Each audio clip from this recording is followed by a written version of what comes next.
What's happened to these families could happen to any of us. They put their trust and life savings into the Raylan Group, one of Australia's biggest developers.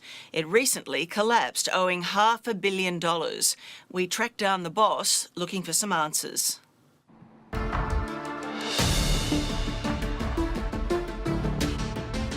All of the money gone, and we don't know why. 1,200 apartment buyers left in the lurch. Do you think Raylan specifically targeted Chinese buyers? Yes.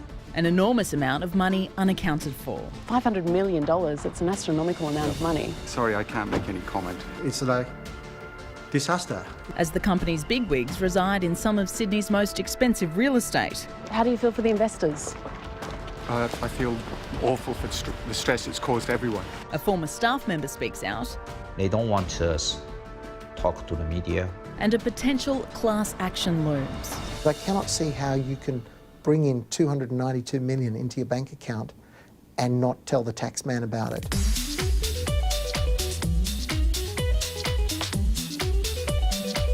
For a very long time, the Chinese community followed the fortunes of Raylan, and by word of mouth, they thought Raylan units were the greatest thing since sliced bread. It was their $1.4 billion flagship project, the Ruby Collection, built on the former Paradise Resort site at Surfers Paradise.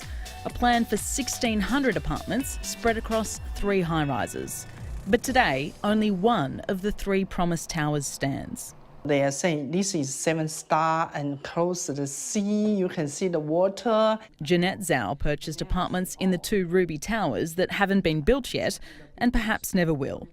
She put down 2 deposits, close to $200,000, and was then asked if she wanted to sign over her deposit to the developer for a 15% return on interest. She felt the offer was too good to refuse. Did you realise that you could potentially lose all that money? We didn't realise because they have been 15 years doing the same thing. The Raylan salesman would ring the purchaser and say, look, we'd like you to release the deposit. We'll pay you 15% interest. It appears this was a practice that Raylan Group had been doing for some time. Many buyers signed over their deposits, releasing them from the trust account. Those deposits then became unsecured loans for the developer. It's an incredibly risky practice, and with Raylan Group now in receivership, those who signed on the dotted line have very little chance of getting their money back. In total, we are putting $461,000. Yan Wong and his wife tipped in all of their superannuation and refinanced their home to buy a little further down the road in Surfers Paradise in Raylan's Sapphire development. They signed over their deposit after Raylan not only offered them 15% interest, but also an attractive rental guarantee. The guarantee that we have a rental for next 8 years is like $950 per week. This is not the only questionable sales tactic employed by Raylan. Many clients have told us that Raylan salesmen encourage them to seek legal advice through their own offices. We only sign up the contract with a lawyer which are introduced by Raylan. If you don't trust me from my eyes, you will not sign the contract. Stanley Gia says he had 100% faith in the apartments he had been selling for Raylan Group. He was a sales consultant for the last decade and had many return customers. One of my clients, he purchased 4, more than 400,000 lost. Stanley says in the lead-up to Raylan Group being placed into administration, he had no knowledge that the company was in financial peril. We always get the positive news until last day. Excuse me, William. Alison Petrowski from A Current Affair at Channel 9. William ODwyer is the founder and sole director of Raylan Group.